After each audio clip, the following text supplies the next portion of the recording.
నమస్కారం. నా పేరు కాలవనసరావు కన్నా, బీకేఎస్ జాతీయ అధ్యక్షుడిని.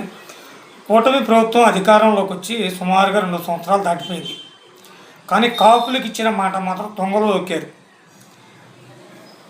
ఈడబ్ల్యూసీఎస్ 5% రిజర్వేషన్, గతంలో చంద్రబాబు నాయుడు ఇచ్చిన రిజర్వేషన్ని మళ్ళీ ఇవ్వాలని చెప్పి మనం ఎమ్మెల్యేల దగ్గరికి వినతిపత్రం ఇవ్వడం జరిగింది. కానీ దాన్ని పక్కన పెట్టారు. అదేవిధంగా కాపు కార్పొరేషన్ ద్వారా కాపులకి 2,000 కోట్లు ప్రతి సంవత్సరం ఇస్తానన్నారు. 2 సంవత్సరాలు దాటిపోయింది అంటే 4,000 కోట్లు. ఇంతవరకు ₹1 పిల్ల ఇచ్చింది లేదు. అదేవిధంగా కాపు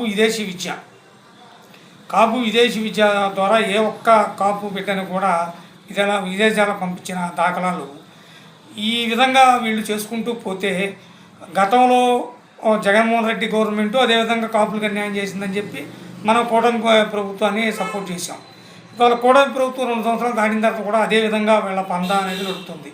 ఎవరన్నా మాట్లాడితే కనుక ఇలా వైసీపీ కోవట్లు అని చెప్పి కాపు నాయకుల్ని చిత్రీకరిస్తున్నారు. మీరు వైసీపీ కోవట్లు అనే బదులు కాపులకు న్యాయం చేయొచ్చు కదా.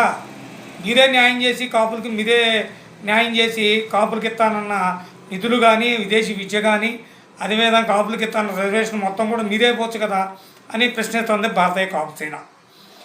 ఇప్పటికైనా మీరు మేలుకోకపోతే కనుక మీరు రేపు స్థానిక సంస్థ ఎన్నికల్లో కాపులు ఇండిపెండెంట్గా పోటీ చేసి ఏ ఒక్క రాజకీయ పార్టీకి మద్దతు ఇవ్వద్దు.